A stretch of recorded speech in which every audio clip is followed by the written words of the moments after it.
G'day guys, it's Adam here, the Australian Aquarist. I thought I'd run through the process I use when I'm bringing home fish from the aquarium store or also fish that I've collected. I brought back myself nice, quite large Mueller's butterfly, which is that relative of the copper band, Caradian chrysosonus or orange banded butterfly fish. So this is all part of my butterfly fish experiment to see which species I can include in my large 12-foot reef tanks. I've got them actually in this bucket here with the bag water that they came with.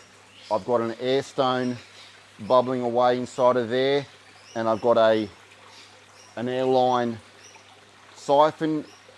Just, I guess you'd call that a stream, a steady stream of water. When this 20-litre bucket of water is completely filled, which means that they've had 25% original water and 75% of tank water, I'm then going to take the fish out of that acclimation bucket and give them a 3-minute freshwater dip. It's a bit of an old popular wives' tale that it's simply sufficient to actually float your bag of fish in the aquarium as the acclimation. That does work to even out the temperature between the bag water and the aquarium water. Still had that plastic separation between the tank water and the bag water itself. The reason behind doing that drip or that steady stream is you're actually slowly adding established tank water into that bucket, and you're slowly allowing the fish to get used to the new tank parameters in terms of the pH, the hardness, the levels of nitrates, phosphates, that kind of thing, as well as temperature.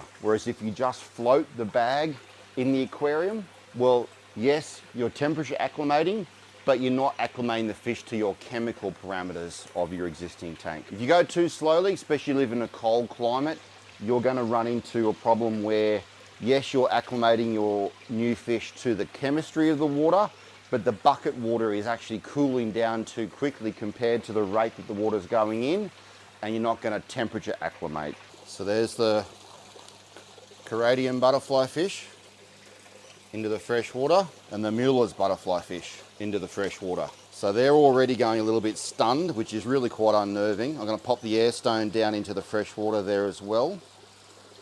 I'll bring the camera across to show exactly what's going on. They're laying down on their sides, which is really quite unnerving, especially if you're a new marine keeper or you're new to this experience. It is kind of freaky. They do play dead, and it's not a bad idea just to keep them moving along. The time now is 4:33 in the afternoon, and I put these guys in at 4:32. So at 4:35, they're going to come out and go into this bucket here, which I will have put hydrogen peroxide into. So I better get that ready now. I put 5 litres of the acclimated salt water back into this bucket with 25 mils of hydrogen peroxide 3%. I'm just going to pop the Mueller's butterfly back in, and now the orange banded butterfly back in. You want to make sure you do dose 5 mils of hydrogen peroxide per 1 litre, and then heavily aerate the actual hydrogen peroxide bath, and they'll stay that way for 30 minutes. So they're starting to recover now a little bit from the fresh water. I'll bring you across and show you what they look like. Righto, so they were laying on their side a little bit. You can see now, I'll just take this out, that they're recovering a little bit from their ordeal in the fresh water. So when you do your hydrogen peroxide bath, make sure you use 3% hydrogen peroxide. Hydrogen peroxide does come in various strengths. You can go 3% and 6% are the two concentrations you'll find at the chemist shop, or if you're in America, the drugstore. You can also find higher strength hydrogen peroxides like 20% and even 50%, which are used for hairdressers and for pools. But for my purposes and your purposes, 3% hydrogen peroxide, which I got from my local chemist or pharmacy, and I just use a syringe like this to draw it out and to put it into the bucket with lots of aeration to keep it mixing and keep the fish well oxygenated. The hydrogen peroxide bath, according to Humble Fish, is great for knocking off or helping to knock off parasites that have a very, very minor burrowing activity into the actual skin of the fish, such as velvet. So velvet, from what I understand, doesn't go too far deeply into the skin of the fish, and so it can be accessed by the hydrogen peroxide. This process won't help to knock off any of the ick or the white spot parasites, because they apparently dig a lot deeper down into the fish of the skin, and are too far out of the way to be accessed by the hydrogen peroxide bath. Why don't I quarantine the fish that I bring home? I guess the very simple reason for that is I already have white spot in my aquarium. To be honest with you, I even at one stage thought that my actual problem was not white spot, it was velvet. And it all came from the introduction of a regal blue tang, which is now in this holding tank here whilst I build my 12-foot plywood palletarium. I didn't quarantine that blue tang. I brought him back from a tank shutdown in Coffs Harbour and I introduced him straight into my aquarium.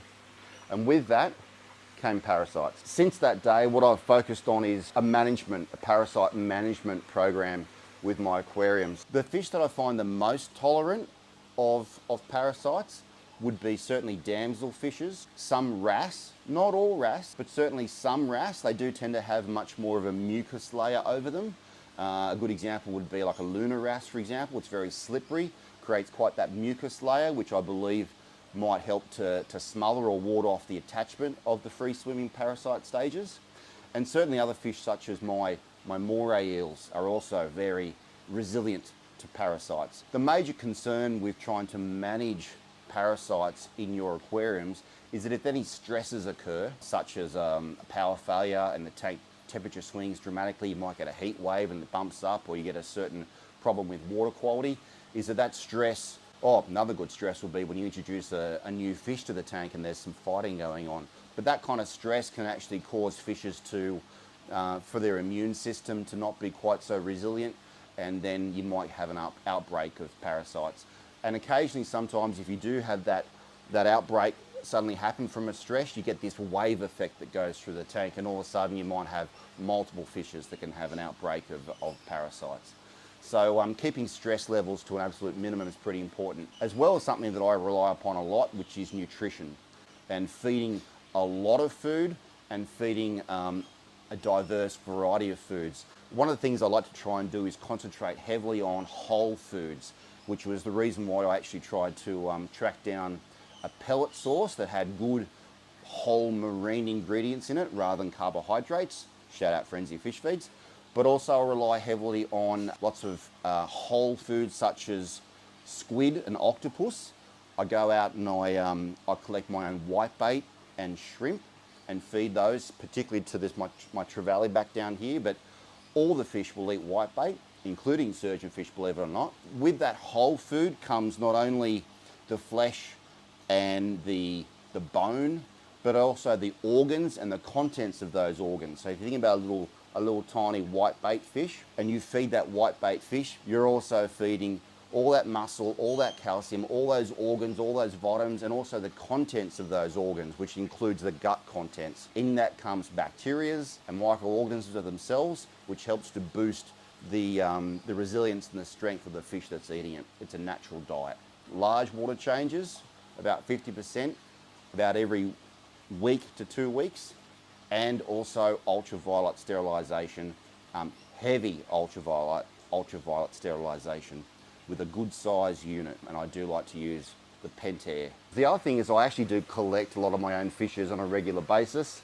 Yes, I could have some quarantine tanks set up for those new fishes, but I'm also collecting my own natural saltwater, my own natural live foods in the form of whitebait and shrimp. I'm bringing home some snails. I'm of the belief that if I already have a parasite in my tank and I'm not going to quarantine everything that's wet, which includes snails, corals, sea urchins, as well as fish, then parasite management is a much better protocol for me to follow. So one of the things I picked up from actually listening to a podcast where Humblefish was actually being interviewed was something very important he said was, you have to have a plan. So regardless if you quarantine your fish or you practice in-tank management, you have to have a plan when it comes to saltwater fish, and you have to be educated about what your choices and the outcome of your choices are. Besides algae and certainly things like cyanobacteria, white spot and marine parasites is probably one of the biggest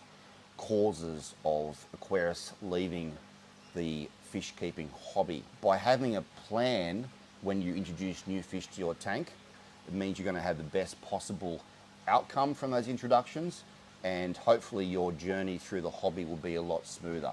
Just don't stick your head in the sand If you intend to actually manage parasite infections or potential parasite infections in your tank, then at least have the measures instigated from the get-go, such as your feeding, your UV and your stress management, and also potentially the dips and bath protocol that I've actually shown you here.